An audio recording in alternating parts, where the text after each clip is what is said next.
Wabarakatuh.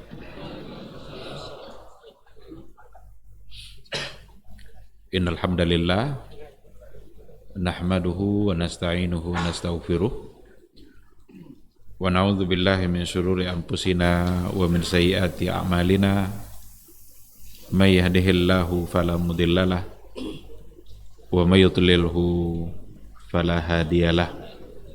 Asyhadu an la ilaha illallah wahdahu la syarikalah wa asyhadu anna Muhammadan abduhu wa rasuluhu la nabiyya wa la rasula ba'dah. Ikhwati fillah, ma'asyiral hadirin wal hadirat, Bapak-bapak, ibu-ibu yang dimuliakan Allah.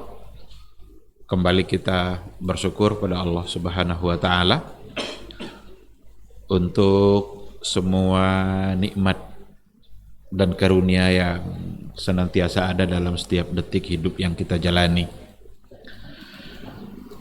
Kita tidak pernah luput dari nikmat Allah.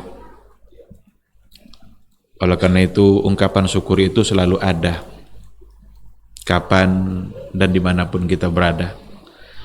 Tidak boleh bosan dalam bersyukur, karena memang kita tidak pernah bosan dalam mengharapkan rahmat dan karunia Allah Subhanahu wa taala. Mudah-mudahan kita semua dicatat sebagai hamba Allah yang syakirin, hamba Allah yang bersyukur. La in syakartum la azidannakum wa la in kafartum inna azabi lasyadid. Ikhwati fillah, sama-sama kita juga harus bersalawat dan salam untuk Rasulullah sallallahu alaihi wasallam. Allahumma salli ala Muhammad wa ala ali Muhammad.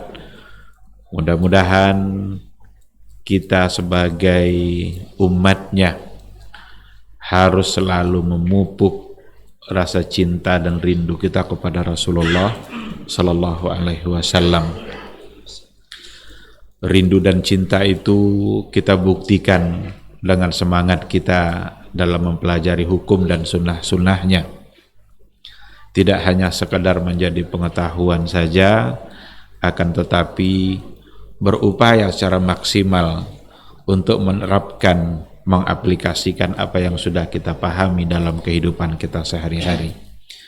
Mudah-mudahan dengan cara itu kita bisa mendapatkan keselamatan dan kebahagiaan hidup, baik di dunia maupun di akhirat kelak. Kita berharap mudah-mudahan hadirnya kita di majelis ilmu pada malam hari ini bisa menjadi saksi atas kebaikan-kebaikan yang kita laksanakan, yang di akhirat kelak insya Allah semua anggota tubuh kita akan memberikan kesaksian untuk kebaikan itu. Ikhwati fillah, ma'asyiral hadirin wal hadirat, rahimani Allahu wa iyyakum. Kembali pada maghrib ini kita akan melanjutkan kajian usul fikih kita, usul fikih dan kaidah-kaidahnya. Kita masih berada pada bab yang berkaitan dengan adillatul ahkam, dengan dalil-dalil hukum. Sudah ada dua dalil hukum yang kita pelajari. Yang pertama adalah Al-Quranul Karim, dan yang kedua adalah sunnah Rasulullah Sallallahu Alaihi Wasallam. Ini yang terakhir yang kemarin kita bahas, bahwa pada peringkat yang kedua yang dijadikan alasan dalam penetapan sebuah hukum itu adalah sunnah yang datang dari Rasulullah Sallallahu Alaihi Wasallam, baik itu sunnah qauliyah dalam bentuk perkataan Nabi ataupun sunnah fi'liyah dalam bentuk perbuatan Nabi, ataupun juga yang disebut dengan sunnah takririyah, takrir, diamnya Rasulullah sallallahu alaihi wasallam terhadap satu perbuatan yang dilakukan oleh sahabatnya dan Nabi mengetahui perbuatan itu dilakukan. Maka diamnya Nabi itu di situ ada hukum, dan itu adalah sebagai sunnah. Hukumnya adalah ibahah, hukumnya adalah boleh, karena Nabi itu tidak boleh mendiamkan sebuah kemungkaran. Kalau Nabi diam, berarti itu tidak mungkar. Kalau tidak mungkar, berarti sesuatu yang boleh untuk dilakukan. Nah, disitulah para ulama menyimpulkan, mengambil kesimpulan hukum dari sunnah takririyah. Diam itu baik dengan adanya indikasi seperti senyum, tepuk-tepuk pundak, tanda Nabi setuju, atau memang Nabi membiarkan begitu saja tanpa memberikan komentar terhadap apa yang dilakukan. Ikhwati fillah, untuk malam hari ini kita akan melanjutkan dalil yang berikutnya, masih pada dalil yang muttafaq alaiha, al-adillatul muttafaqu alaiha, dalil-dalil yang disepakati, karena dikelompokkan dalil itu kan kepada dua kemarin ya, ada yang diperselisihkan dan ada yang disepakati. Dalil yang ketiga yang disepakati oleh para ulama sebagai sumber hukum itu adalah ijma'ul ulama. Apa yang dimaksud dengan ijma' di sini? Kalau ijma' ya secara bahasa tentu saja artinya adalah ittifaq. Jadi arti dari kata ijma' itu secara bahasa adalah ittifaq. Ittifaq itu sepakat. Kesepakatan para ulama terhadap sebuah hukum itu bagi kita adalah sebuah sumber di mana kita harus taat dan mengikuti apa yang disepakati oleh para ulama. Maka secara definisi dikatakan bahwa ijma' itu adalah ittifaqu mujtahidi ummati Muhammadin sallallahu alaihi wasallam fi asrin minal usur ba'da wafatir rasul fi amrin minal umuri syar'iyyah atau fi al-ahkam asy-syar'iyyah. Nanti akan kita temukan redaksi bahasa yang barangkali ada perbedaan dari satu buku ke buku yang lain. Karena kalau kita coba buka buku-buku usul fikih, kadang ada definisi yang redaksi yang tidak persis sama. Tetapi nanti dia akan mengandung makna yang hampir bersamaan. Kita ambil salah satunya. Kalau di sini Syekh Muhammad ibn Shalih al-Utsaimin mendefinisikan lebih singkat. Kata beliau, ittifaqu mujtahidi hadhil ummah ba'da Nabi sallallahu alaihi wasallam ala hukmin syar'i. Itu dalam buku beliau, ittifaqu mujtahidi hadhil ummah ba'da Nabi, yang dimaksud ba'da Nabi ba'da wafatin Nabi ala hukmin syar'i. Artinya adalah kesepakatan mujtahidi hadhil ummah. Kalau tadi saya katakan mujtahidi ummati Muhammadin, kan sama saja itu kan, ba'da wafatihi. Jadi kesepakatan para mujtahid umat Nabi Muhammad sallallahu alaihi wasallam ba'da wafatihi, setelah wafatnya Rasul itu. Kesepakatan mereka terhadap apa? Ala hukmin syar'i, terhadap hukum syar'i. Ini definisi dari ijma' yang dijadikan sebagai sumber hukum, sumber dalam menetapkan sebuah hukum. Kita ulang lagi, kesepakatan para mujtahid umat Nabi Muhammad sallallahu alaihi wasallam setelah wafatnya Nabi itu. Kesepakatan terhadap apa? Ala hukmin syar'i, terhadap hukum syar'i.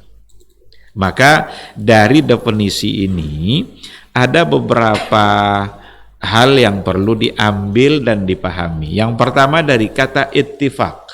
Maka ijma' itu harus ada ittifaq, harus ada kesepakatan. Kalau seandainya ada di antara para ulama yang tidak setuju dengan hukum itu berarti bukanlah disebut sebagai hukum yang disepakati. Ada orang semua setuju itu boleh, ada satu yang bilang tidak boleh, berarti tidak sepakat. Karena kata kunci dari ijma adalah ittifaq. Tidak boleh ada yang menentangnya. Kalau dikatakan umpamanya puasa Ramadan itu wajib, itu ijma. Kenapa dikatakan ijma?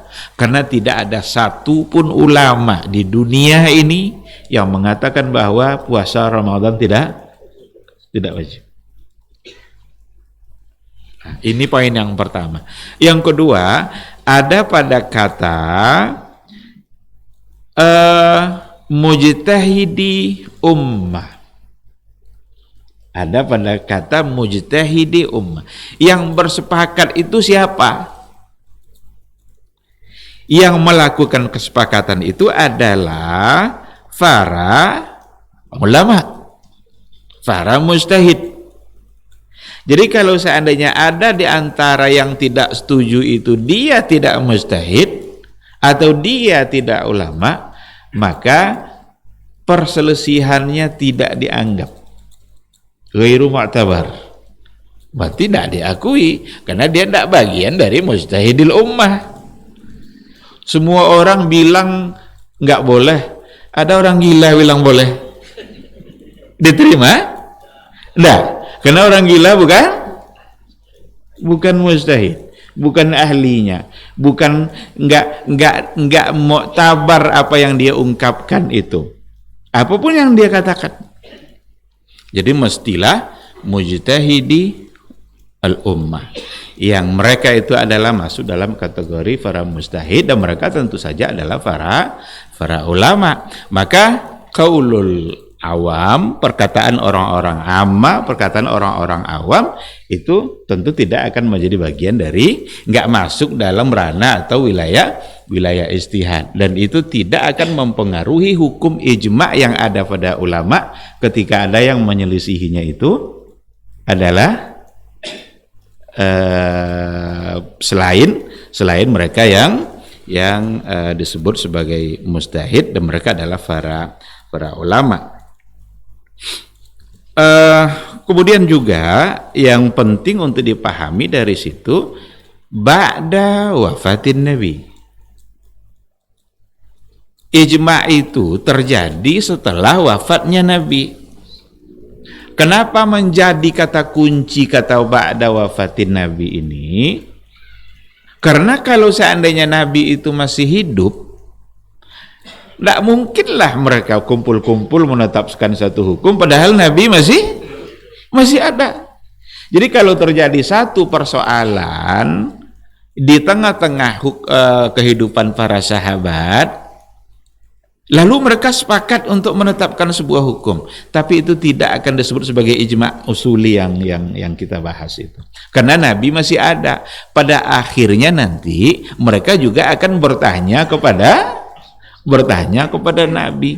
Maka sumber hukum itu kalau Nabi masih hidup, tidak ada yang lain selain daripada kembali kepada Rasulullah Sallallahu Alaihi Wasallam. Oleh karena itu kata ba'da wafatin Nabi ini kata kunci dalam persoalan ijma. Maka ijma yang mu'tabar adalah kesepakatan para ulama ketika Nabi sudah wafat. Kalau Nabi sudah wafat, tentu orang menjadikan para ulama sebagai sumber. Kesepakatan mereka diakui karena para ulama adalah warasatul anbiya, mewarisi kerja-kerja Nabi. Apa kerja Nabi? Menyampaikan risalah, memberikan kepastian hukum. Siapa lagi yang akan menjadi sumber kalau seandainya Nabi sudah tidak ada? Disitulah muncul Allah Subhanahu wa Ta'ala memudahkan banyak para ulama di dalam menguasai agama ini sehingga mereka sebagai orang yang diberikan kemampuan untuk beristihad, maka adalah hukum-hukum yang mereka sepakati. Jadi ijma ba'da wafatin Nabi. Yang berikutnya yang menjadi kata kunci dalam persoalan ijma' ini adalah juga ala hukmin syar'i. Kesepakatan mereka dalam hal apa? Kesepakatan mereka itu kalau disebut sebagai ijma' usuli itu adalah kesepakatan mereka di dalam hukum syar'i. Maka kalau seandainya ada kesepakatan yang selain dalam hukum syar'i itu enggak menjadi wilayah ijma' ilmu usul fikih karena tidak nyangkut sama hukum syar'i. Ahli umpamanya para dokter sepakat kalau jenis ini virusnya, ini vaksinnya, sepakat mereka, itu tidak ijma' karena tidak terkait dengan hukum syar'i. Ahli pertanian umpamanya, kalau tanahnya jenisnya begini, ayah pupuk yang paling cocok itu, ini dia. Sepakat mereka itu pupuknya. Udah sepakat saja, tapi itu tidak bisa disebut sebagai ijma'. Oh, alhamdulillah mereka sudah ijma'. Tidak. Karena tidak ada hubungannya dengan hukum syar'i. Maka ijma' yang dimaksud di sini adalah kesepakatan para ulama setelah Nabi wafat dalam persoalan hukum syar'i. Nah, sehingga karena memang yang kita bahas ini adalah dalil hukum. Nah, kalau soal pertaniannya nanti sudah menyangkut persoalan hukum, itu bisa sudah dibawa halal haramnya nanti boleh tidak bolehnya nanti berarti sudah masuk pada wilayah hukum syar'i, bisa masuk situ. Tapi selagi tidak nyangkut, tidak nyambung dia sama hukum syar'i, maka dia enggak menjadi wilayah ijma' usuli. Nah, saya kira ini dari segi definisi ya, kita harus paham bahwa ijma' itu sekali lagi kesepakatan para ulama, para mujtahid umat Nabi Muhammad setelah beliau wafat dan berkaitan dengan persoalan hukum syar'i. Ijma' itu nanti itu punya landasan. Jadi apa alasannya kalau memang kesepakatan para ulama itu menjadi dalil? Jadi dalil ijma' itu sendiri perlu dalil. Karena memang yang dalil sesungguhnya itu kan hanya dua kan? Dalil yang sesungguhnya dalam penetapan hukum itu hanya dua, Quran, Sunnah. Dalil yang lain masuk dalam kategori ijtihad nanti, dan ijtihad ini mestilah bersumber kepada yang dua pertama tadi. Ijma' sebagai dalil perlu dalil agar orang yakin, iya ndak ijma' itu bisa menjadi sumber hukum. Apa alasannya? Dulu Imam Syafi'i rahimahullah lama dia memikirkan apa ayat yang paling tepat untuk dijadikan sumber pada persoalan ijma'. Muncullah satu ayat yang dalam analisa beliau yang paling tepat itu untuk dijadikan sebagai dalil ijma'. Apa ayat yang dia pakai? Itu dalam surat An-Nisa ayat 115 di mana Allah mengatakan, wa may yushaqiqir rasula min ba'di ma tabayyana lahul huda wa yattabi' ghaira sabilil mu'minin nuwallihi ma tawalla wa nuslihi jahannama wa sa'at masira. Ini ada dalam surat An-Nisa 115. Siapa saja yang menentang Rasul sesudah jelas kebenaran baginya, jadi siapa yang menentang Rasul setelah jelas kebenaran itu baginya, wa yattabi' ghaira sabilil mu'minin, dan mengikuti jalan yang bukan jalan orang-orang yang beriman. Ini kata kunci dalam ayat ini sebagai dalil untuk ijma'. Wa yattabi' ghaira sabilil mu'minin. Kalau seandainya para ulama, para mujtahid sudah bersepakat dalam sebuah hukum, berarti menyalahi apa yang mereka sepakati itu yang masuk dalam kategori wa yattabi' ghaira sabilil mu'minin. yang mengikuti jalan selain orang-orang beriman, selain dari apa yang sudah disepakati tadi. Apa yang akan dia dapatkan? Nuwallihi ma tawalla wa nuslihi jahannam. Jadi kami biarkan ia leluasa terhadap kesesatan yang telah dikuasainya, dan kami masukkan ia ke dalam jahannam, dan jahannam itu seburuk-buruk tempat. Jadi barang siapa yang mencoba untuk menentang Rasulullah Shallallahu Alaihi Wasallam, dah jelas kebenaran itu, nampak al-haq itu datang dari Nabi, jelas hadisnya, ditentang juga lagi oleh dia. Ditentang pula jalan orang-orang yang beriman. Ini untuk ijma yang akan dia dapatkan yang tadi itu. Nuwallihi ma tawalla. Ujung-ujungnya akan masuk ke dalam neraka jahanam, dan itu adalah saat masira, jalan dan tempat kembali yang paling buruk. Tempat kembali itu kan nanti ada dua kan. Kita tinggal pilih, kita mau pulang kampung kemana nanti. Apakah kita mau kembali ke surga Allah, atau mau kembali nanti pulangnya ke nerakanya Allah? Dua jalan itu sudah jelas. Nabi kita sudah sempurna menyampaikan semuanya. Tinggal kita saja mau ikut yang mana. Jangan nanti salahkan Allah dan jangan salahkan takdir. Karena tidak boleh kita beralasan kan kepada takdir untuk sebuah kesalahan. Nah, maka yang dipakai di sini wajhul istidlalnya adalah dari kata wa yattabi' ghaira sabilil mu'minin. Mengikuti jalan selain daripada jalan yang sudah ditempuh oleh orang-orang yang beriman. Yang dalam hal ini kalau diwak kepada persoalan ijma adalah hukum yang sudah disepakati oleh para ulama dan oleh para mujtahid. Itu dari ayat. Dari hadis, Rasulullah Shallallahu Alaihi Wasallam pernah mengatakan, la tajtami'u ummati 'ala dhalalah. La tajtami'u ummati 'ala dhalalah.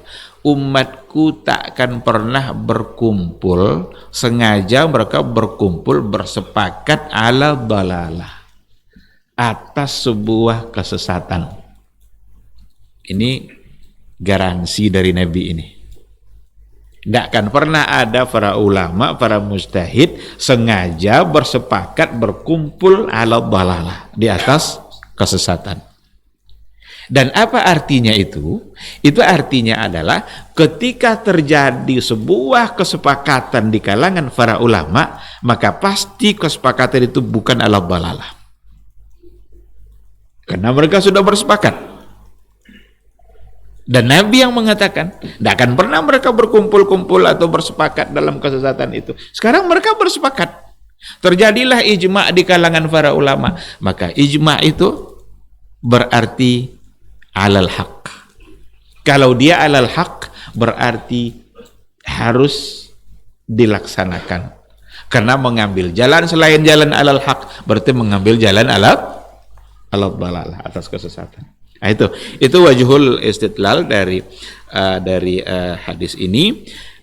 Kita ambil satu dari ayat Al-Quran dan satu dari hadis Rasulullah Sallallahu Alaihi Wasallam yang dijadikan dalil untuk menguatkan kedudukan ijma' sebagai sumber hukum.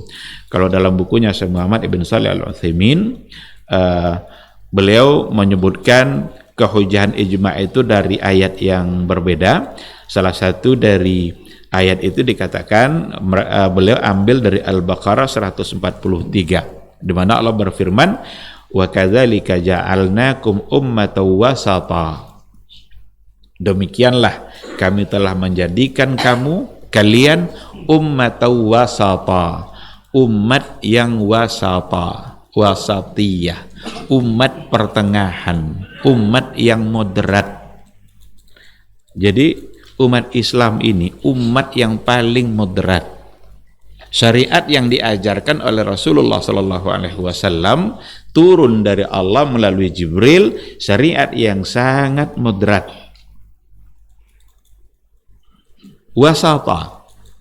Wasata itu tengah-tengah. Tengah-tengah itu memang sesuatu yang selalu pasti akan dianggap baik. Dalam kehidupan keseharian kita, yang tengah-tengah ini selalu itu yang menjadi baik. Kalau tekanan darah tinggi umpamanya, ada tekanan darah tinggi, ada tekanan darah rendah. Yang baik yang mana? Wasat, tengah-tengah. Kalau kita makan makanan, ada yang terlalu pedas, ada yang hambar. Yang baik yang mana? Yang tengah-tengah. Tidak terlalu pedas, tidak pula.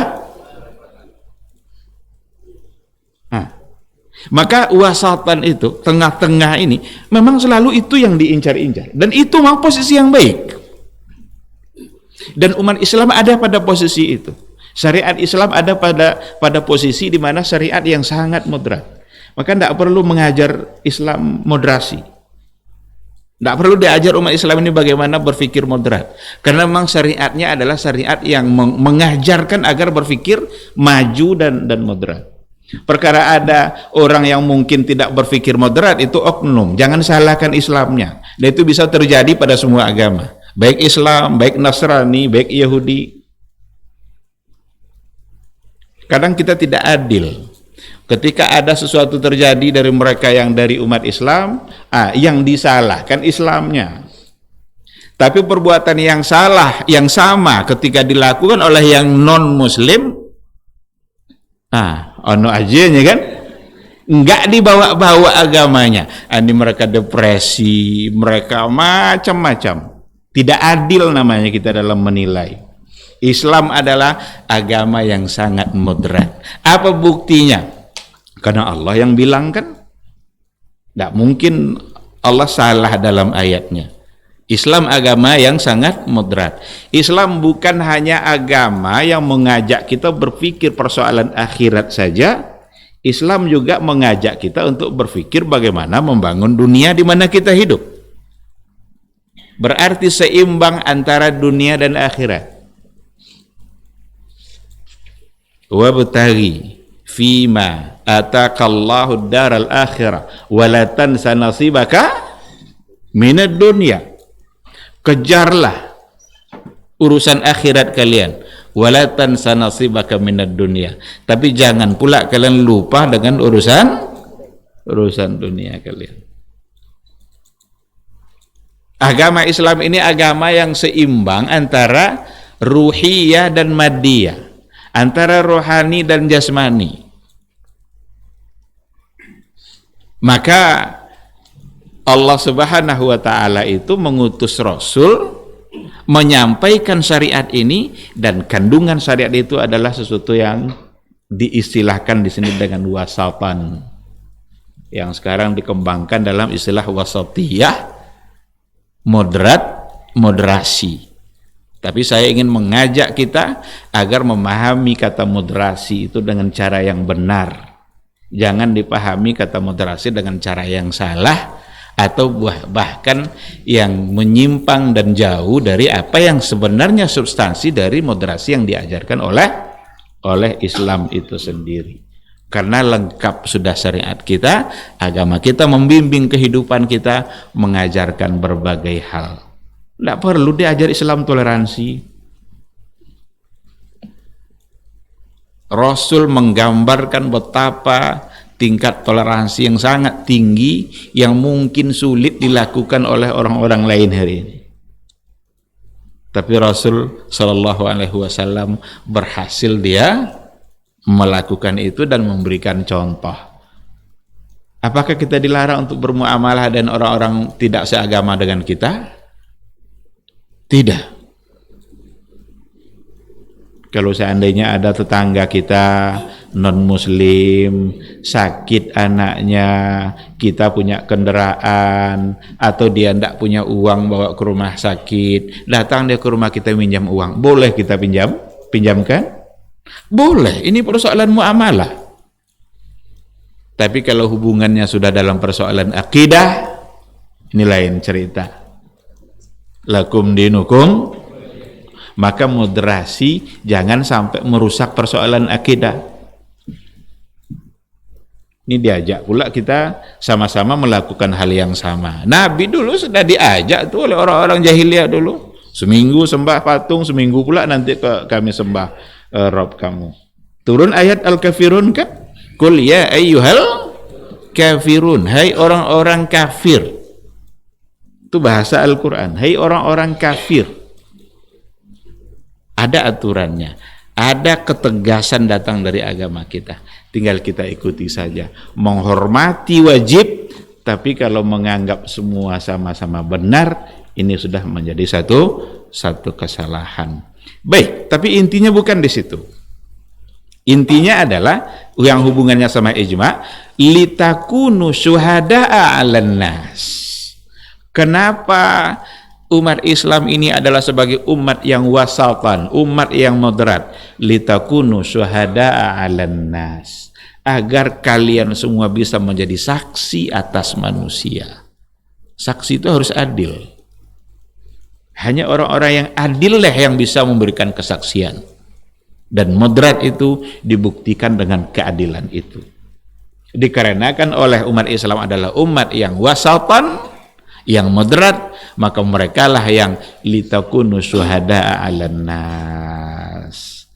Kata Syekh bin Shalih Al-Utsaimin, syuhada'a 'alan nas itu yasmalu syahadah 'ala a'malihim wa 'ala ahkami a'malihim. Ketika dikatakan syuhada'a 'alan nas, menjadi saksi atas manusia, itu mencakup ala a'malihim, kesaksian terhadap amalan mereka, wa ala ahkami a'malihim, dan kesaksian atas hukum dari amalan-amalan mereka. Kalau sudah bicara hukum, sementara umat Islam adalah sebagai syuhada, maka para ulama dan para mujtahidnya berarti diberikan legitimasi ketika mereka menetapkan hukum, berarti hukum itu dapat dipegang. Jadi Syekh Al-Utsaimin mengambil dari ayat yang berbeda, sebagaimana beliau juga menjadikan ayat yang lain, fa in tanaza'tum fi syai'in farudduhu ilallahi war rasul. Ketika kalian berselisih tentang sesuatu, maka kembalikanlah kepada Allah dan kepada Rasulullah sallallahu alaihi wasallam. Kepada Allah adalah kepada Al-Qur'an, kemudian kepada Rasul adalah maksudnya kepada sunnah Rasulullah sallallahu alaihi wasallam. Dalla ala anna mattafaqu alaihi haq. Belum menjadikan ayat ini bahwa ketika para ulama itu ittafaqu, bersepakat berdasarkan kepada Al-Qur'an dan sunnah, berarti ittifaqu ala haq, berarti kesepakatan mereka itu berada di atas kebenaran, karena mereka sudah menjadikannya Al-Quran dan Sunnah sebagai sumber hukum. Dalam ijma itu sendiri nanti jangan dikira mereka berijma lalu tidak ada dalil. Jadi mereka berijma di atas dalil. Nah, bahkan ada nanti kalau sudah mulai masuk pada pembagian ijma, itu ada yang disebut sebagai al-ijma al-qat'i. Ijma al-qat'i itu ijma yang hukumnya qat'i, di mana kalau diingkari ijma yang qat'i itu bisa kufur, bisa mengeluarkan kita dari agama. Ini yang masuk dalam kategori al-ma'lumu minad-dini bid-darurah. Al-ma'lum minad-din bid-darurah, meyakini sesuatu yang memang dikenal dalam agama ini secara mudah. Dikenal secara mudah dalam beragama, yang memang semua para ulama itu sepakat untuk mengatakan itu. Seperti sholat yang wajib itu adalah lima waktu. Itu ma'lum minad-din bid-darurah, dikenal secara mudah dalam agama. Haji itu wajib bagi yang mampu, itu sepakat. Zakat itu wajib kalau sudah sampai haul dan nisab, itu sebuah kesepakatan. Dan itu ma'lum minad-din bid-darurah. Bahwa syirik itu haram, itu ma'lum minad-din bid-darurah. Mengingkari yang qat'i ini bisa akibatnya khuruju minal millah, karena sesuatu yang sudah terang dan nyata jelas dalam agama.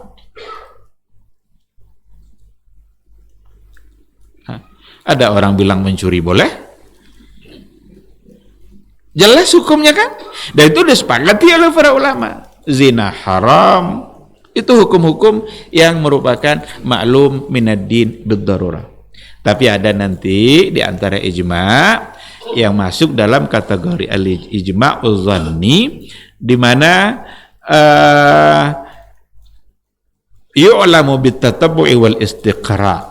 Dikenali hukum itu melalui tatabbu' wal istiqra', penelusuran ayat-ayat dan hadis-hadis yang ada, sehingga dari situlah para ulama mengambil sebuah kesimpulan hukum. Oh, berarti hukumnya ini, maka masuk dalam kategori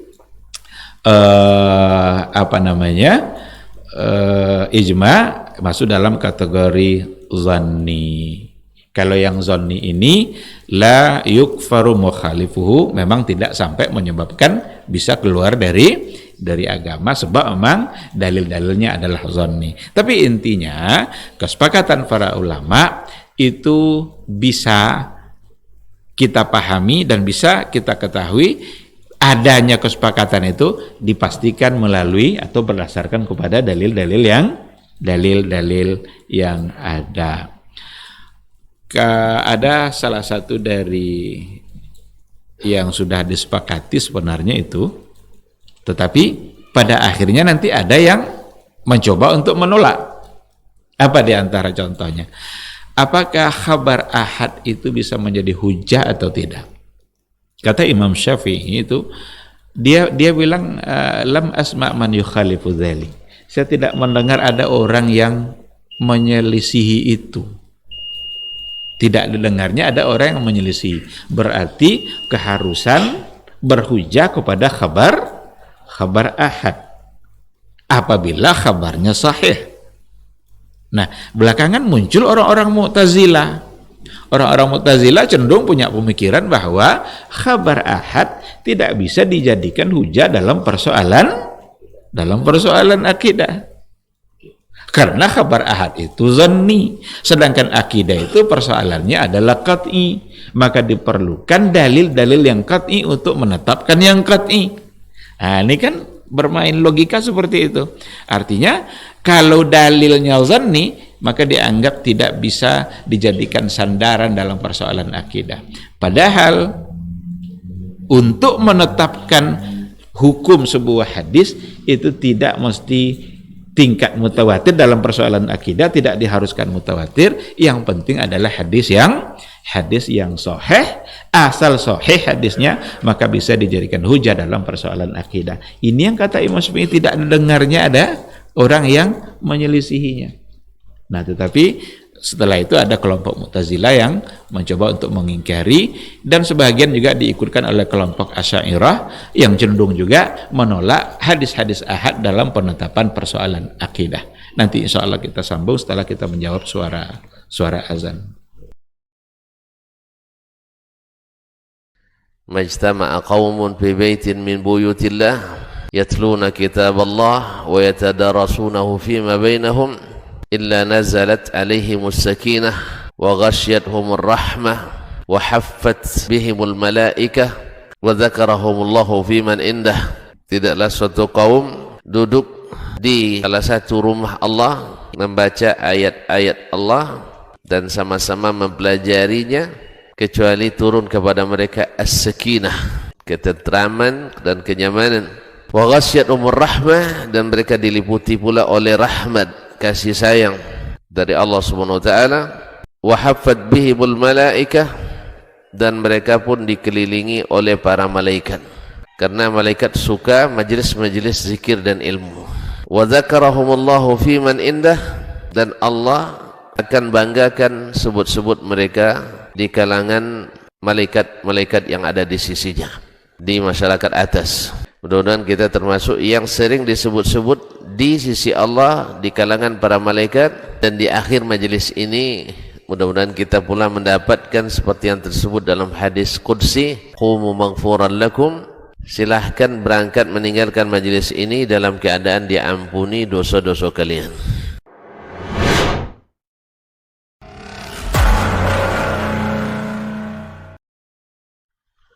orang yang keluar dari rumahnya menuju rumah Allah untuk menuntut ilmu syar'i, maka sungguh dia sedang berjalan di jalan ilmu, dan itu akan memudahkannya untuk menuju surga Allah Subhanahu wa taala.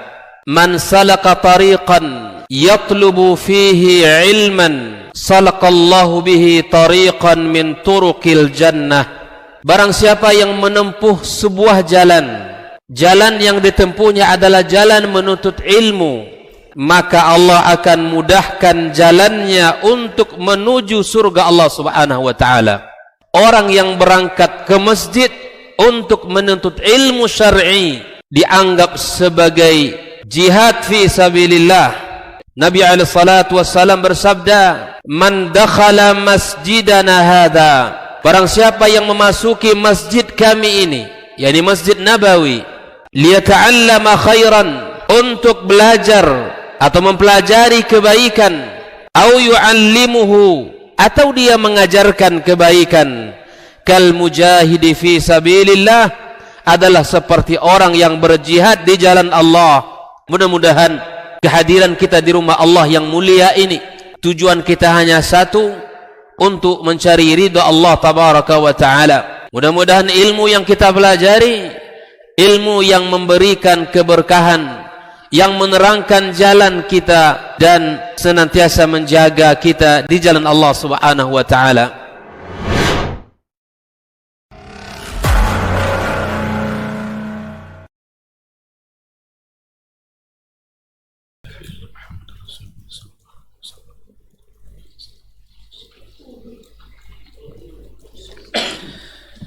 Bismillahirrahmanirrahim. Alhamdulillah wassalatu wassalamu ala Rasulillah wa ala alihi wa sahbihi wa mawala. Ikhwati fillah, ma'asyiral hadirin wal hadirat, rahimani Allahu wa iyyakum. Kita lanjutkan sedikit materi kita sebelum kita salat Isya. Tadi dikatakan bahwa ijma' itu sebuah kesepakatan. Kesepakatan seperti apa yang akan disebut sebagai ijma'? Maka ijma' itu dibagi oleh para ulama menjadi dua. Ada namanya al-ijma' as-sarih, ada al-ijma' as-sukuti. Ijma' sarih itu ijma' yang secara terang-terangan semua para ulama mengungkapkan hal yang sama, bahkan bisa saja mereka bertemu dalam satu waktu yang sama dan menyampaikan hukum yang sama. Semuanya itu sarih. Yang kedua namanya ijma' sukuti. Sukuti itu, sukut itu kan diam. Ijma'nya itu tidak dalam bentuk terang-terangan mereka menyatakan hukum yang sama, tapi disampaikan hukum itu oleh sebahagian besar para ulama, yang lain mungkin tak ikut ngomong, tak ikut menyampaikan. Diam mereka, tetapi tidak didengar ada di antara mereka yang menyelisihi.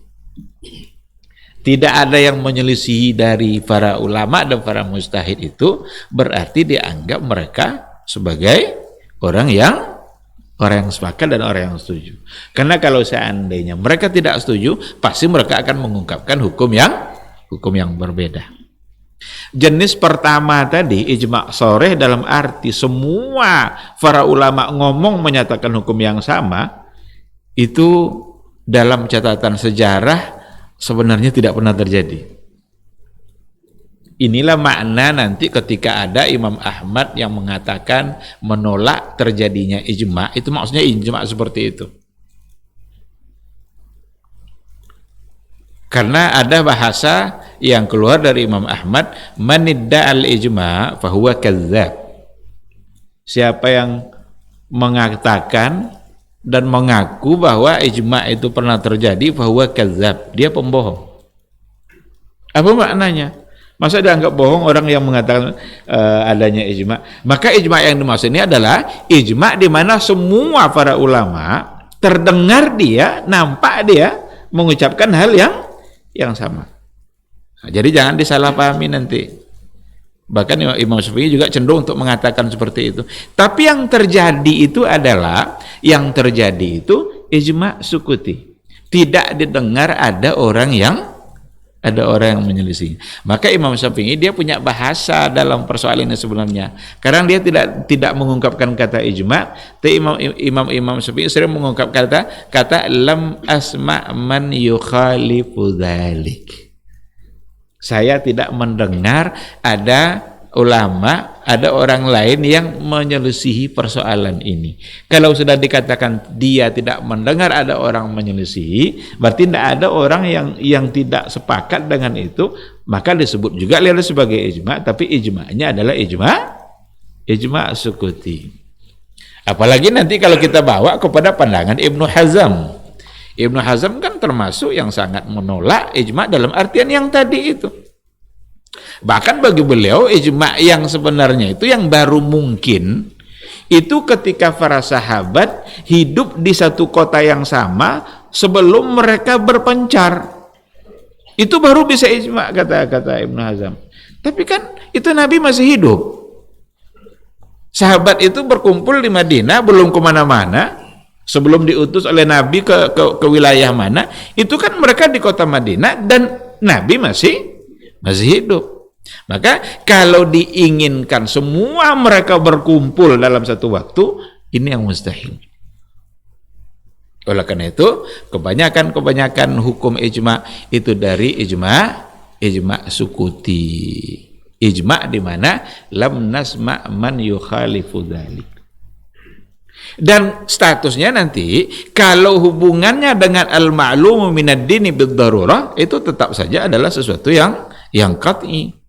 Karena jelas itu berdasarkan nanti kepada ada ayat-ayatnya, ada hadis-hadisnya, dan dia bersumber kepada ayat dan hadis itu. Mungkin akan ada pertanyaan, kalau akan bersumber juga kepada ayat Quran, untuk apa ijma?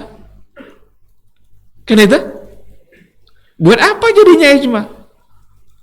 Karena juga akan disandarkan kepada Al-Quran. Maka fungsi ijma' di situ ketika para ulama sudah sepakat itu membuat kedudukan hukum semakin kokoh yang tak mungkin bisa dibantah oleh siapapun. Tapi kalau belum ijma' masih ada kemungkinan untuk dibantah. Ketika mereka sudah ijma', tidak ada peluang lagi. Maka ketika ada salah seorang, kalau nggak salah apa Imam Ghazali atau siapa yang ingin mengatakan bahwa sholat yang wajib itu bukan 5 tapi 6. Ia memasukkan sholat witir karena Nabi tak pernah meninggalkannya la fi hadar wala fi safar, baik saat mukim ataupun saat musafir. Kalau tidak pernah ditinggalkan berarti wajib. Tetapi dengan adanya ijma' ulama yang mengatakan bahwa sholat yang 5 waktu itu hanya 5 saja, tidak ada yang lain, maka dengan mudah terbantah itu. Maka diberikanlah alasan-alasan syar'inya. Mungkin saja kewajiban itu hanya ada pada Nabi, tapi tidak pada umatnya. Kan ada hal-hal yang diwajibkan untuk Nabi, tidak wajib pada umatnya. Itu tahajud itu wajib bagi Nabi. Kita adalah sesuatu yang dianjurkan, menjadi amalan yang sangat mulia. Nah, jadi nanti jangan dikira ketika memang ijma' itu beralasan kan kepada Quran dan Sunnah, lalu tidak perlu lagi ijma'. Perlu, karena membuat kedudukan hukum itu semakin kokoh, maka tak mungkin lagi untuk dibantah. Ketika sudah dikatakan sebagai sebuah kesepakatan bahwa syirik itu adalah perbuatan yang haram, maka ketika ada orang mencoba untuk masuk pada wilayah syirik lalu mengatakan itu tidak mengapa, akan sangat mudah sekali terbantahkan. Nah, jadi ikhwati fillah, dalam hukum ini memang hukum yang disepakati itu sedikit. Yang lebih banyak adalah yang tidak disepakati. Mungkin hal-hal yang bersifat umum disepakati, tapi rincian persoalan nanti sudah mulai tidak disepakati.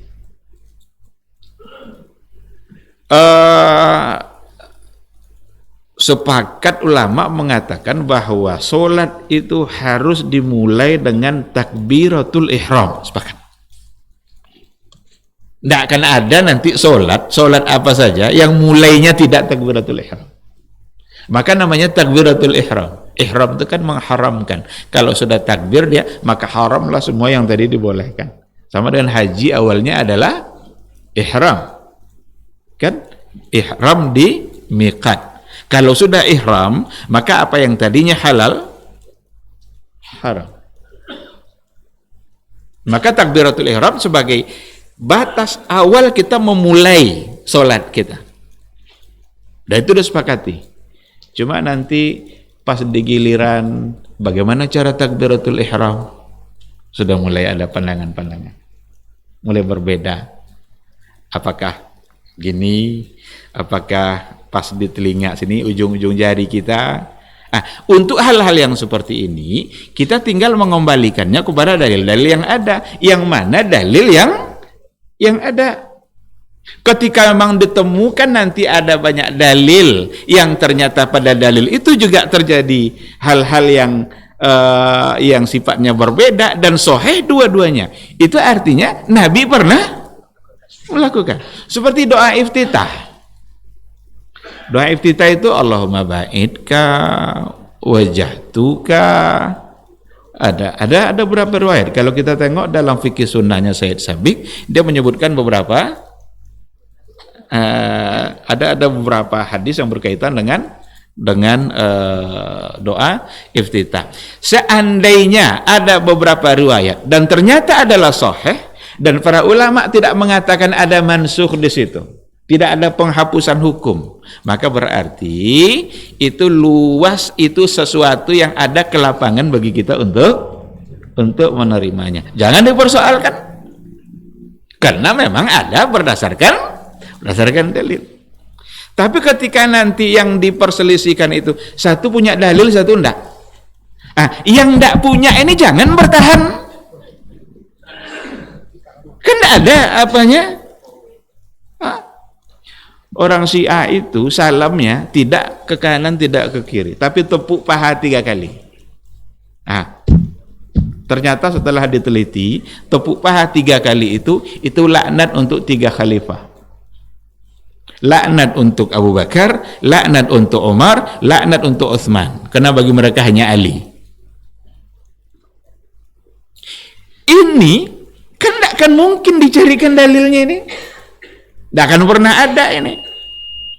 Nah, jadi intinya adalah dalam persoalan khilafiyah, dalam persoalan yang diperselisihkan, tetap kita berpegang kepada dalil yang ada. Seandainya memang ada beberapa dalil yang bisa dipertahankan dan itu berbeda, tidak ada alasan untuk kita melarang yang lain mengamalkan yang lain, karena masih berdasarkan dalil. Jika sahih dan jika tidak ada persoalan nasih mansuh di situ oleh para ulama. Karena ada juga di antara hukum kan, ada hukum 2 yang berbeda tapi itu sudah dinasah, sudah dihapus. Nasah itu kan hapus. Dulu dibolehkan atau dulu dilarang, sekarang dibolehkan, atau dulu dibolehkan justru malah dilarang. Itu ada dalam kajian usul fikih persoalan an-nasih wal mansukh. Itu seperti hadis persoalan larangan ziarah, kuntu nahaitukum an ziyaratil kuburi, dulu saya larang kalian ziarah kubur, kata Rasul. Di awal-awal keislaman itu Nabi melarang mereka jangan ziarah kubur, karena ada kebiasaan jahiliyah mereka begitu sampai di kubur itu terjadilah hal-hal yang memang tidak baik atau mengandung unsur syirik, dilarang oleh Nabi. Tapi ketika keimanan mereka sudah kuat, ala fazuruha, sekarang kalau mau ziarahlah, silahkan kalian untuk menziarahinya. Berarti sudah berubah, dulu dilarang, sekarang sudah dibolehkan. Maka ziarah kubur itu sebenarnya adalah sesuatu yang sangat dianjurkan oleh Nabi. Ziarah kubur itu sunnah Nabi, itu boleh, bahkan dianjurkan. Yang jadi masalah itu adalah apa yang dilakukan saat berziarah. Jadi kalau adalah orang yang menuduh-nuduh orang-orang tertentu, mereka melarang ziarah kubur, bohong tuh. Ziarah kubur itu sunnah Nabi. Bahkan Nabi ziarah kubur malam-malam. Saya tantang sekarang, siapa yang berani ziarah kubur malam-malam? Seperti yang dilakukan Nabi. Terbangunlah Aisyah di malam hari, pegang tengok, biasa ada Nabi kan? Kok enggak ada Nabi? Ternyata sampai ke Baqi'. Ziarah dia malam-malam tuh. Siapa sekarang yang berani melaksanakan sunnah ziarah kubur malam? Lewat sendiri di kubur aja kadang. Karena ada, walaupun kita bilang khurafat, tapi takut tuh kadang datang juga tuh. Nggak bisa dihindari itu rasa takut itu kan. Tapi begitulah, maka yang jadi persoalannya bukan pada ziarahnya, pada apa yang dilakukan. Ada orang ziarah sampai dikubur, sujud dia ke orang yang dikubur itu. Sujud dia berkali-kali pula sujudnya itu. Lalu dikatakan salah. Wajib kita katakan salah itu. Wajib dikatakan salah, karena sujud itu hanya kepada Allah, bukan kepada orang yang ada dalam kubur. Sekeramat apapun orang dalam kubur itu tidak boleh sujud sama dia. Tidak ada orang yang lebih mulia daripada Nabi. Kepada Nabi saja tidak dibolehkan. Nah, lalu kadang-kadang ketika dikatakan salah, masa kamu jadi pemegang kunci surga?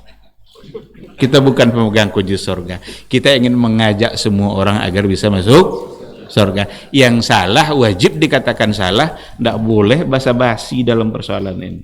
Perkara tidak diterima itu lain persoalan, tapi mengatakan yang salah itu adalah salah, sebuah tanggung jawab yang harus.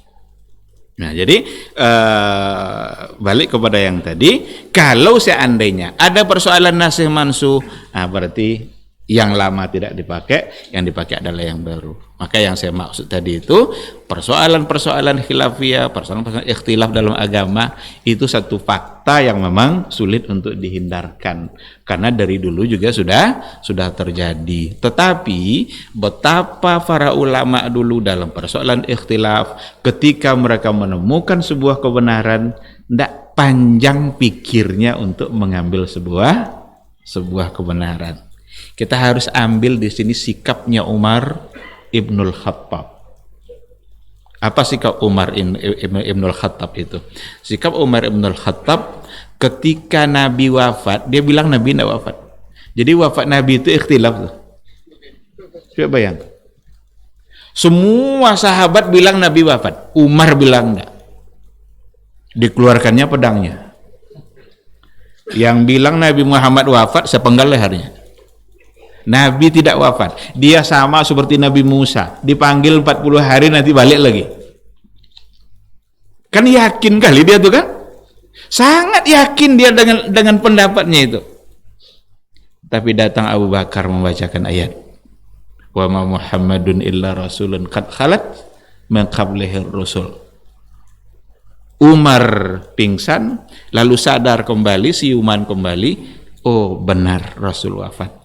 Kembali kepada kebenaran setelah mendapatkan dalil, itu yang penting hari ini. Jangan seperti Abu Talib. Jangan seperti Abu Talib. Abu Talib kenapa? Tahu dia yang dibawa Nabi itu benar, bahkan dibelanya dakwah Nabi itu. Tapi ketika dia ajak masuk Islam, malu saya sama kaum saya katanya. Malu dia sama tradisi-tradisi yang selama ini dia kerjakan, nanti akan ditinggalkan itu. Dia sebagai petinggi pula, orang terkenal pula. Masa orang terkenal berubah? Ini kadang yang banyak hari ini. Karena sudah mendapatkan posisi, sudah terkenal, mungkin sudah tahu dia bahwa ini yang benar, tapi karena dia terkenal, sulit untuk meninggalkan apa yang lama. Maka apa yang ada pada Abu Talib jangan seperti itu. Yang ada adalah apa yang dilakukan oleh Umar Ibnul Khattab. Asal sudah menemukan sesuatu, oh ternyata ini yang benar, udah tinggalkan yang lain. Karena ini agama. Apa yang dimaukan Allah dan Rasul bukan apa yang dimaukan oleh kita dan kaum kita. Jadi begitu dalam persoalan ikhtilaf, lebih banyak masalah ikhtilaf ini daripada masalah-masalah yang disepakati. Bahwa yang menjadi saksi itu harus orang yang adil, itu sepakat. Cuma nanti apa standar adil itu mulai berbeda.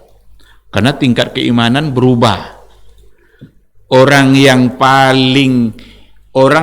paling tidak baik mungkin pada masa sahabat dulu itu orang terbaik zaman kita sekarang. Entah ada pula entah enggak tuh yang sampai ke tingkat itu. Nah, karena keadaan itu sudah berubah, tentu standarnya juga akan terpengaruh. Karena memaknai adil itu kan bagaimana dia terhindar dari dosa-dosa besar, tidak biasa mengerjakan dosa, tidak membiasakan dosa-dosa kecil.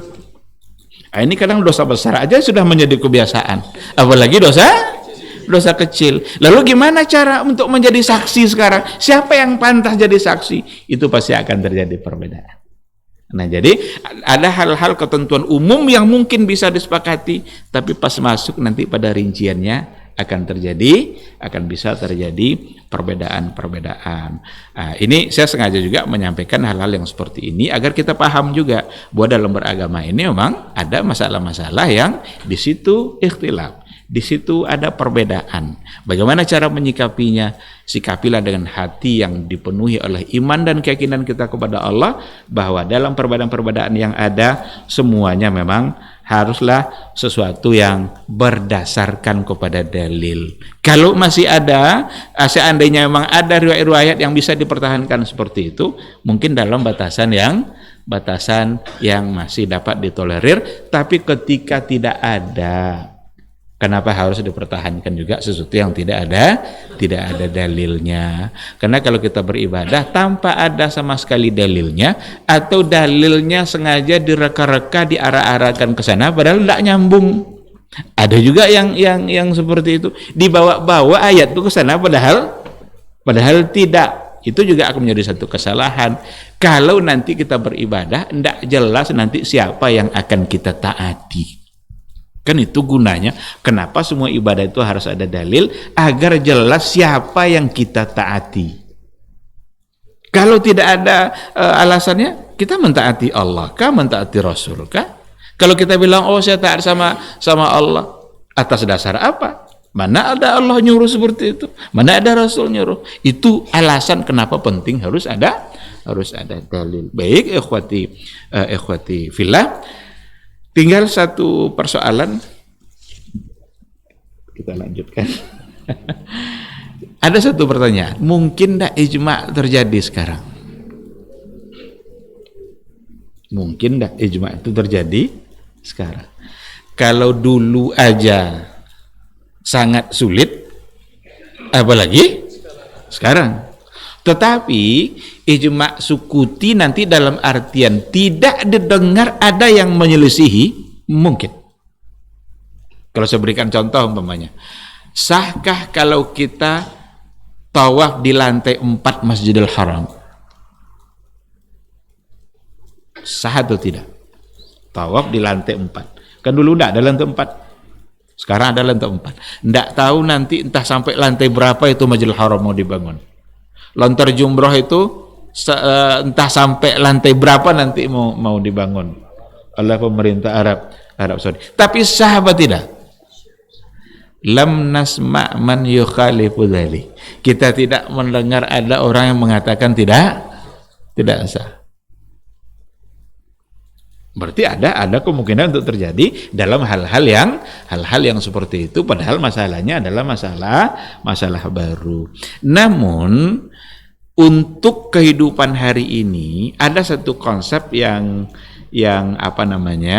dijadikan solusi dalam persoalan, bukan kepada ijma'nya tapi kepada ijtihad jama'i istilahnya.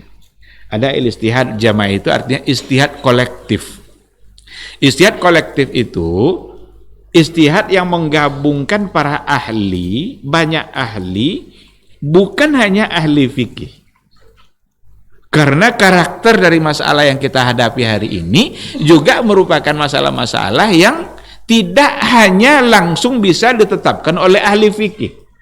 Mungkin kita memerlukan ahli kedokteran, mungkin kita memerlukan ahli geografi, Ada sebuah majalah itu Al-Wa'yul Islami, ada sebuah tulisan yang ditulis oleh pakar dari Kuwait. Ketika ia bicara, apakah Jeddah itu sebagai miqat atau tidak? Jeddah itu bisa jadi miqat atau tidak? Usulan beliau dalam tulisan itu, untuk menentukan iya atau tidak, perlu ahli geografi. Ya, saya baca tulisannya itu. Perlu ahli geografi untuk mengukur, kan ada istilah muhazat. Muhazat itu sejajar tidak kira-kira. Kalau ditarik garis lurus ke 5 miqat itu, kira-kira Jeddah dalam garis apa di luar garis?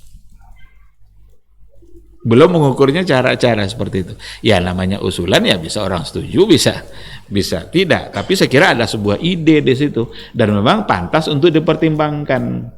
Karena karakter masalah di zaman kita, karakter yang menuntut keahlian lain berbicara sebelum sampai kepada hukum. Sekarang kalau kita bicara, boleh tidak melakukan operasi kelamin dalam artian bukan merubah ciptaan Allah, tetapi adalah untuk memperbaiki fungsi. Sekarang ada orang punya 2 kelamin, laki-laki juga, perempuan juga. Oleh para ulama, kalau seandainya tujuannya adalah untuk menyempurnakan fungsi, satu berfungsi, satu enggak, tentu yang dipakai yang berfungsi. Yang tidak berfungsi ini boleh tidak dioperasi? Apakah merubah ciptaan Allah? Tapi dalam persoalan ini menentukan fungsi tidak fungsi itu perlu ahli, perlu bagian itu. Sekarang ingin dirumuskan, ingin diputuskan tentang kehalalan produk satu makanan. Ini halal atau tidak? Kehalalan produk satu makanan sebelum sampai pada fatwa halal atau haramnya perlu ahli gizi di bidang itu. Ada enggak kandungan-kandungan yang di situ bisa merusak? Maka menggabung ahli tadi itu namanya ijtihad kolektif. Itu yang diperlukan hari ini. Karena ada hal-hal yang barangkali tidak dikuasai oleh para fuqaha sebelum mereka menyebutkan halal atau haramnya, boleh atau tidak bolehnya, sehingga memerlukan ada masukan dari ahli yang lain. Nah, jadi ini yang sekarang itu, yang kan ada pada majma' fikih itu, ada al-majma' al-fiqhil islami ad-dauli, Akademi Fikih Islam Internasional. Itu ada muzakarah mereka itu setiap tahun itu, kadang di Mekah, kadang di Maroko. Itu mengumpulkan berbagai pakar, tentu saja yang paling banyak adalah pakar Islamnya, soal fikih halal haramnya, tetapi mereka juga melibatkan berbagai ahli di bidangnya ketika yang didiskusikan itu memang adalah persoalan-persoalan yang nyambung dengan keahlian mereka. Jadi bukan pada ijma'nya, tetapi pada istihad kolektifnya. Wallahu subhanahu wa ta'ala a'lam. Saya kira itu mungkin yang kita bahas pada malam hari ini. Seandainya ada pertanyaan, ada. Silakan. Waalaikumsalam warahmatullahi wabarakatuh. Bahwa hasil ijma mengeluarkan salafi dari Ahlussunnah. Apakah ini termasuk ijma atau hasil ijma'nya bisa dikatakan hasil ada ijma, kesepakatan yang terjadi di Chechnya. Mereka bersepakat untuk mengeluarkan salafi dari kategori ahli sunnah.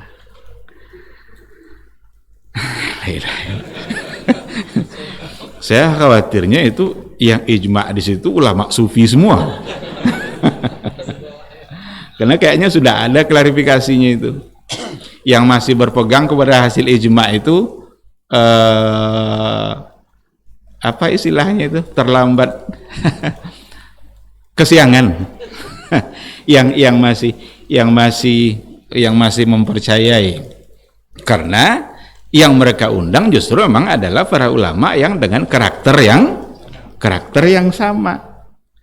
Apalagi ketika mereka memutuskan sesuatu yang berbeda dengan mereka. Saya sebenarnya tidak cenderung juga untuk memperpanjang persoalan nama gitu ya. Salafika, Wahabika, bagi saya tidak terlalu mempersoalkan nama gitu. Tapi substansi yang mereka yakini itu apa? Itu Ahlus Sunnah kah? Tapi ada orang ngaku-ngaku sebagai Ahlus Sunnah, tapi ketika dipelajari betul ternyata jauh dari ketentuan Sunnah, walaupun namanya adalah Ahlus Sunnah. Orang yang dikeluarkan dari Ahlus Sunnah itu kalau diteliti pula ternyata lebih mendekati kepada ketentuan Sunnah. Nah, kadang klaim seperti itu ya nggak bisa diterima juga. Kalau penyair Arab mengatakan kullun yadda'i waslan li Laila wa Laila la tuqirru lahu bidzaka.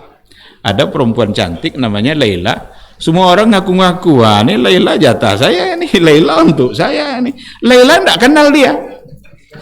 Dia cuma ngaku-ngaku aja kalau dia calonnya Laila. Ternyata dan semua ngaku. Ternyata Laila itu siapa tuh katanya? Saya enggak kenal. Jangan-jangan yang ngaku-ngaku Ahlus Sunnah, ternyata Ahlus Sunnah sendiri, Sunnah itu sendiri enggak kenal sama dia.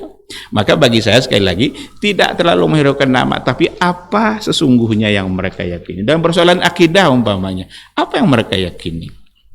Kadang-kadang dianggap pula, inilah akidah imam yang 4, sampai pula sanadnya kepada Rasul.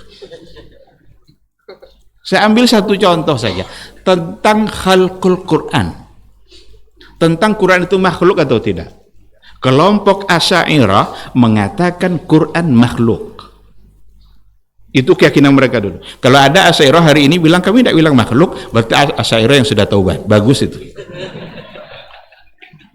Ya kan? Nah, ketika itu dikatakan nyambung nanti sanadnya sampai ke Imam Ahmad juga, Imam Ahmad itu dipenjara oleh khalifah gara-gara tidak mau mengakui Quran makhluk. Lalu sanad yang mana? Kan gitu? Kan disebutnya kan Asy'ari itu belajar nanti dari muridnya Imam Ahmad, yang tentu saja muridnya ngambil langsung dari Imam Ahmad. Imam Ahmad ngambil pula dari Imam Syafi'i karena dia adalah murid Imam Syafi'i. Nanti sampai tabi'in sampai pada Rasul. Satu contoh itu saja dulu, satu contoh saja. Ketika mereka meyakini Quran itu makhluk, mana sanad yang sampai kepada Imam Ahmad itu? Karena Imam Ahmad sendiri rela masuk penjara daripada mengakui bahwa Quran itu makhluk. Nampak bohongnya jadinya kan? Yang ngaku-ngaku sebagai ada sanad sampai ke sana. Itu belum kita ambil lagi contoh-contoh yang lain tentang sifat-sifat Allah. Karena imam yang 4 itu punya akidah yang sama. Mereka berbeda dalam persoalan furu'iyah, masalah fikih. Betul. Tapi persoalan akidah tentang sifat-sifat Allah mereka sesungguhnya sama. Tadi sajalah contohnya juga Imam Syafi'i mengatakan saya tidak mendengar ada orang yang mengatakan bahwa khabar ahad tidak bisa dijadikan hujah pada persoalan akidah. Berarti dari beliau terus ke atas sampai kepada sahabat menjadikan khabar ahad sebagai hujah. Datanglah orang Mu'tazilah yang diikutkan nanti oleh orang-orang Asy'ariyah. Hadis khabar ahad itu adalah zanni, berarti tidak bisa dijadikan landasan dalam masalah akidah. Berapa banyak nanti masalah akidah yang akan di-cancel hanya karena khabar ahad. Itu hadis-hadis azab kubur itu banyak yang khabar ahad. Hadis tentang azab kubur itu kan akidah. Kalaulah persoalan akidah tidak bisa diterima dalam penentuan akidah, dulu Nabi mengutus utusannya untuk mengajarkan iman akidah itu, ada yang 1, ada yang 2, itu ahad itu. Karena ahad itu batasnya 9 ke bawah itu ahad, 10 ke atas itu mutawatir. Jadi kalau diutuslah oleh Nabi 1 orang, 2 orang, Mu'az ibn Jabal diutus ke Yaman, ya Mu'az, innaka sata'ti qauman min ahlil kitab, kamu akan datangi itu orang itu mereka ahlul kitab, berarti sudah punya keyakinan dia kan. Ajak mereka beriman kepada Allah. Dan itu juga gambaran bahwa ahli kitab itu berarti menyimpang. Karena Nabi suruh agar ajak kembali mereka kepada akidah yang benar. Nah, hari ini orang ingin mengajak kita meyakini bahwa semua agama sama. Dari mana logikanya gitu? Karena Nabi saja menyuruh ajak mereka balik itu. Qul ya ahlal kitab ta'alu ila kalimatin sawa. Kalau sudah diajak kepada kalimatin sawa, berarti mereka sudah punya kalimat yang tidak sawa. Kan itu? Berarti mereka sudah menyimpang kan? Tidak mungkin kita anggap itu sama. Jadi ajakan untuk meyakini semua sama itu tidak bisa dibenarkan. Ajakan saling menghormati betul, itu wajib, karena kita sesama manusia hidup di dunia wajib saling menghormati. Akidah harus saling kita hormati. Mereka Yahudi Nasrani saling menghargai, tapi menganggap mereka benar bisa membuat kita menyimpang dari keyakinan kita sendiri. Dan betapa bodohnya kita kalau mengakui mereka benar, sebab mereka juga enggak mengakui kalau kita benar. Apa orang Yahudi mau bilang kita ini benar? Apa orang Nasrani bilang kita ini benar? Lalu kok kita diajak mengakui mereka benar? Nah ini dia. Jadi kita umat Islam ini fitnahnya luar biasa zaman-zaman kita sekarang ini. Jadi balik ke yang tadi itu, sebuah kesepakatan yang jangan-jangan bagi mereka itu sebagai sebuah kesepakatan, tetapi jelas tidak. Karena tadi satu orang aja yang menyelisihi sudah tidak bisa disebut sebagai ijma.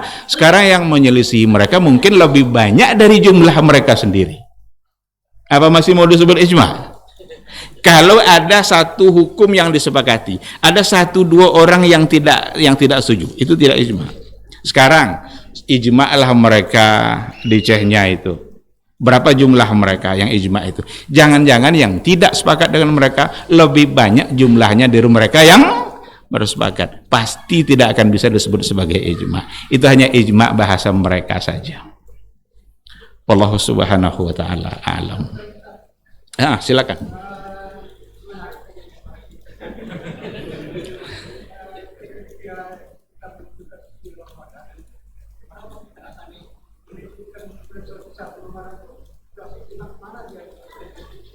Menentukan masuknya bulan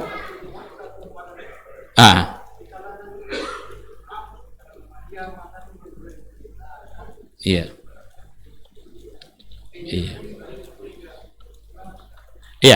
Kalau kita kembalikan kepada hadis yang ada, jelas ada sebuah riwayat yang dikatakan Rasul mengatakan sumu liru'yatikum wa aftiru sumu liru'yatihi wa aftiru liru'yatihi fa in ghumma alaikum fa akmilul iddata 30. Jadi puasalah kalian karena ru'yah, karena sudah ada yang melihat ru'yah. Jadi kalau sudah ada yang melihat anak bulan itu, maka penglihatan dia itu bisa menjadi patokan bagi orang lain untuk berpuasa. Wa aftiru li ru'yatihi, dan berbuka pula lah nanti. Aftiru itu maksudnya mengakhiri Ramadan, berarti masuk Syawal. Li ru'yatihi. Fa in ghumma alaikum, tapi kalau seandainya bulan tak terlihat karena awan, karena gelap, hujan, mungkin tak terlihatlah bulan itu. Fa akmilul iddata 30, maka sempurnakanlah Sya'ban itu jumlahnya 30. Jadi kalau sudah tidak terlihat, maka jumlah 30. Tapi kalau terlihat, berarti Sya'ban 29, besoknya masuk Ramadan. Hadis ini yang dipegang oleh sebagian besar para ulama dalam menetapkan masuknya Ramadan, yaitu dengan ru'yah. Nah, akan tetapi ketika dikatakan fa in ghumma alaikum fa akmilul iddah, sempurnakan menjadi 30, itu ada semacam unsur-unsur hisab. Maka mulai orang berpikir, berarti dulu itu yang jadi patokan adalah ru'yah, karena memang mereka belum memiliki kemampuan dalam menetapkan dengan cara hisab. Sekarang ilmu sudah berkembang, maka ada yang mencoba untuk memberikan solusi agar menetapkan awal Ramadan sebagai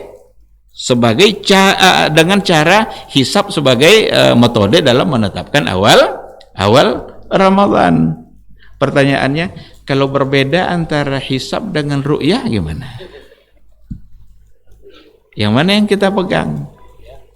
Berbeda antara hisab dengan ru'yah. yang kadang-kadang juga perlu juga ada semacam kehati-hatian dalam ini. Ru'yah itu kadang ada pula unsur-unsur politisnya. Harus berhati-hati. Itu pernah antara Maroko dengan Libya itu beda awal Ramadan 2 hari, satu Selasa satu Kamis. Jadi ru'yahnya di Libya apa dulu Libya atau Maroko, pokoknya yang pertama hari Selasa, kedua hari Kamis. Padahal Libya sama Maroko berbatasan kan. Ya kita sama Malaysia beda 2 hari, mungkin tidak beda 2 hari. Ada unsur politis. Nah, kita khawatirnya itu, karena bisa saja kalau benar-benar ru'yah dilakukan dengan benar, kemudian hisab juga dengan benar, itu kadang tidak berbeda, dia bisa punya hasil yang sama. Nah, ketika berbeda, disinilah nanti sebagian mengatakan berarti kita lebih baik berpegang kepada apa yang dikatakan oleh Rasulullah Shallallahu Alaihi Wasallam. Namun sebagian dia berpegang kepada hisab yang dia lakukan. Nah, kalau terjadi perbedaan seperti itu, maka dikembalikan kepada waliul amr. Ra'yul hakim atau qaulul hakim yarfa'ul khilaf. Apa yang menjadi keputusan pemimpin itu yang mengangkat khilaf. Kan sudah berbeda tadi nih. Masing pegang ini, yang satu pegang ini. Apa caranya? Ra'yul hakim atau qaulul hakim yarfa'ul khilaf. Bisa menyelesaikan khilaf kalau kita mentaati apa yang menjadi keputusan pemerintah. Maka lebih baik kita mengikuti apa yang diputuskan oleh pemerintah, karena itu yang legal secara syar'i, daripada mengikuti yang barangkali ya kalau seandainya ada yang ingin mengikuti ya itu urusan dia, mungkin dia bisa berpegang kepada itu. Tapi secara konsep kalau kita bawa kepada kajian usul fikih juga mengembalikannya kepada apa yang menjadi keputusan pemerintah. Ada pula orang beralasan, kan pemerintah begini kan macam-macam nanti itu.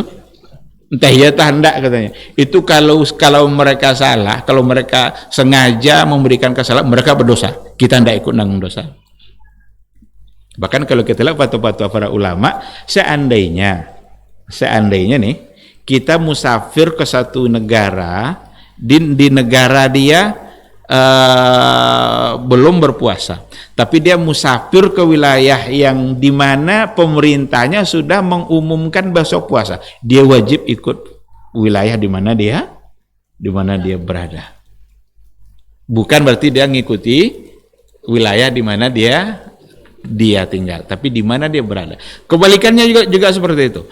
Pas di negara kita belum Idul Fitri, musafir dia ke satu negara, di situ orang sholat Idul Fitri, ikut Idul Fitri situ.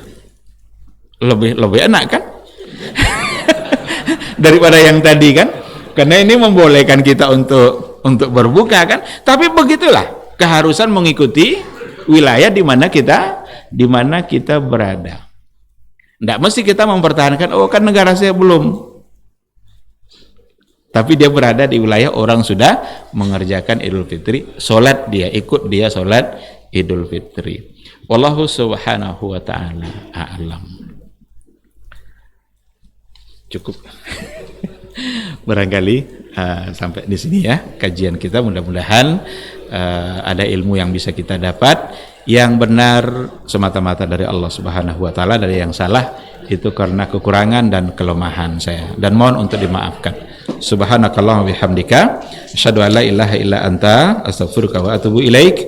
Assalamualaikum warahmatullahi wabarakatuh.